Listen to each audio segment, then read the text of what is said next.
अपनी जिंदगी की एक सत्य घटना बताते हैं। मेरे माई बाप क्षमा करना तुम। जो दैवीय शक्तियों को पूजते हैं लेकिन वह उन पर विश्वास नहीं करते हैं, कहीं न कहीं उनके प्रति विश्वास उनके मन में है। जब अविश्वास होता है तो फिर शक्तियों का वास भी उनके पास नहीं होता। दिल में सच्ची श्रद्धा है, सच्चा विश्वास है, जो किसी का बुरा नहीं मानता, हमेशा सबका भला ही करने में विश्वास रखता है। उनके इष्ट हमेशा उनके पास रहते हैं। आप मानो या न मानो, मगर यह आज ही की बिल्कुल घटना है जो स्टाइल रोंगटे सेट कर देने वाली है। लालची वाले भी मानेंगे कि शास्त्रीय ये रोंगटे कर देने वाली सच्ची घटना है, और जो नहीं मानेगा समझ लेना कि अपने भगवान को मनाना नहीं चाहते हैं। आज की ये सच्ची कहानी उन लोगों के बीच एक जीती जागता मिसाल है। दोस्तों, आज मैं आपको ऐसी सत्य घटना बताने जा रहा हूं जो आपके रोंगटे खड़े कर देगा। जो हर पल उनकी रक्षा करते हैं। भगवान बड़े दयालु हैं, तीन प्यारे, तीन कृपालु कि वह अपने भक्त के सुरक्षा प्रहरी तक बन जाते हैं। भक्त सैल रहते हैं और भगवान जागकर उनकी रक्षा करते हैं। तभी तो कहते हैं कि भगवान के वश में भक्त हैं। भक्त बिना ये कुछ भी नहीं, भक्त ही इसका शान। मारने वाला है भगवान, डराने वाला है भगवान। उसी का सोचा यहाँ पे होता है।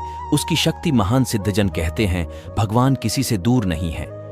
वह भले बुरे सभी लोगों को सब कुछ देते हैं, लेकिन साथ में केवल 7 लोगों का ही दिया जाता है।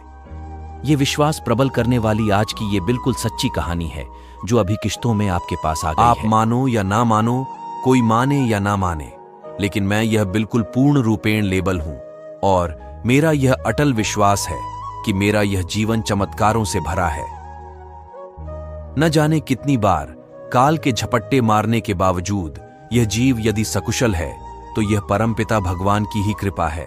ऐसे में एक शख्स ने कही, ये बात याद आती है कि गुरु आपने क्या बात की थी। हम तो यहां बताएंगे, करवे आयवे वारे है। एक दिन उनकी चाहत भी पूरी होगी। जब आए तो राजा, रंक, फकीर, कबीरा। जब हम आए जग हंसा, हम रोए। ऐसी हरकतें करिए कि हम हंसें, जग रोए।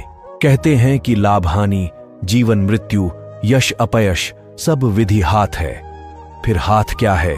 जो कुछ करने का तुम अहम और वहम पीला हो। जो जैसा होता है वैसा ही होता है। जो रच राखी नंद नंद नए, मैट सके न कोए। आप अपने घर से दिल्ली के लिए रास्ता बनाते हैं। रास्ते में मन मस्तिष्क में बताता है कि वह आपका रास्ता बदल देता है और आपको आगरा के रास्ते पर डाल देता है। कुछ लोग विधि के विधान में हस्तक्षेप का प्रयास भी करते हैं। यदि वे निरस्त्र होते हैं तो उनका प्रयास तो हो जाता है, मगर वे निष्फल रहते हैं। मेरा जीवन सदैव चमत्कारों से भरा हुआ है। इतने चमत्कारों पर कभी कभी मुझे भी ईश्वर के चमत्कारों पर भरोसा नहीं